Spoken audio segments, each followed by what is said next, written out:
Tim SAR gabungan Sabtu 15 November 2025 terus melanjutkan pencarian terhadap 17 korban hilang akibat bencana longsor di Majenang, Cilacap, Jawa Tengah.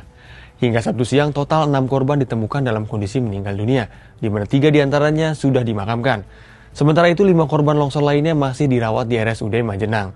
Kepala BNPB Letjen Suharyanto mengatakan tim SAR gabungan akan mempercepat pencarian korban longsor yang masih dinyatakan hilang. Evakuasi diprioritaskan demi mengejar periode emas keselamatan korban 6 kali 24 jam. Lantas apa penyebab bencana longsor ini terjadi? Lalu bencana seperti apa yang berpotensi menimpa Indonesia di penghujung tahun 2025 ini?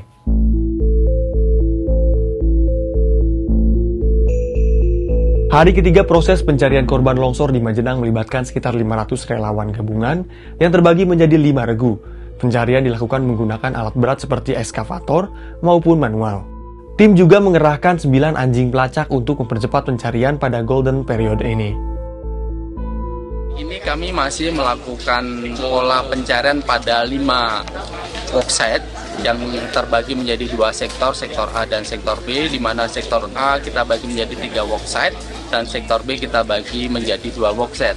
Dalam pencarian hari ini kita mengerahkan 9 anjing pelacak dari unsur Polri dan dari unsur Basarnas, dan kita mengerahkan 9 ekskavator dukungan dari pemerintah daerah dan instansi vertikal.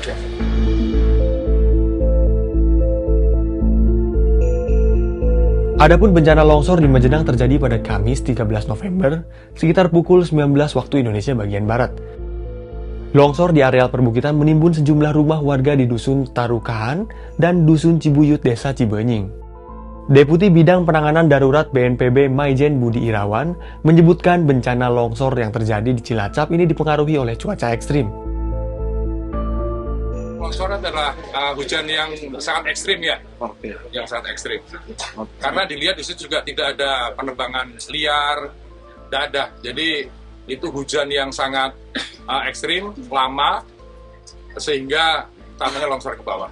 Kalau daerah sini memang daerah rawan longsor atau memang ini sangat mengejutkan di sini terjadi longsor, Pak? Kalau historisnya ya sering terjadi longsor.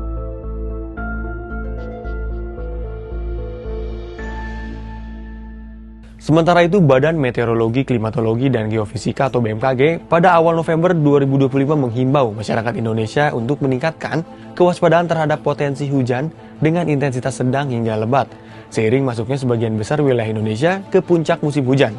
Kondisi ini dapat menyebabkan bencana hidrometeorologi.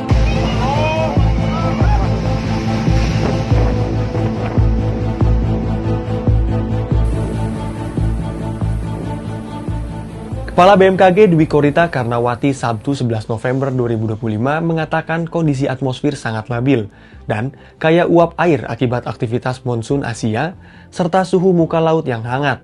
Hujan lebat yang terjadi di beberapa wilayah adalah sinyal kuat bahwa semua pihak harus meningkatkan kesiapsiagaan. Berdasarkan data BMKG, sekitar 43,8% wilayah Indonesia atau 306 zona musim telah memasuki musim hujan. Sementara puncak musim hujan di Indonesia diperkirakan terjadi secara bertahap mulai November 2025 hingga Februari 2026 dengan pola pergerakan dari barat ke timur.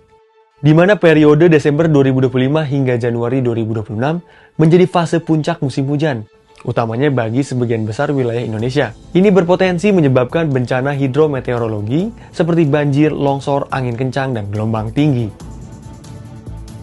Peningkatan potensi hujan ini didukung oleh beberapa fenomena atmosfer yang aktif secara bersamaan, antara lain aktivitas Madden-Julian Oscillation atau MJO, gelombang Rossby dan Kelvin, serta anomali suhu muka laut yang hangat di perairan Indonesia. Kombinasi faktor ini meningkatkan suplai uap air dan pembentukan awan hujan secara signifikan. Di sisi lain, November ini periode siklon tropis di wilayah selatan Indonesia mulai aktif, sehingga masyarakat perlu mewaspadai potensi terbentuknya sistem tekanan rendah di sekitar Samudra Hindia yang memicu hujan sangat lebat dan angin kencang serta gelombang tinggi di pesisir Jawa, Bali, dan Nusa Tenggara. Terkait potensi bencana hidrometeorologi di akhir tahun ini, BMKG menghimbau semua pihak untuk bersiap menghadapinya. Masyarakat juga diminta siap siaga dan terus memantau kondisi cuaca diantaranya melalui aplikasi Info BMKG. Sampai jumpa di Bahas Peristiwa berikutnya.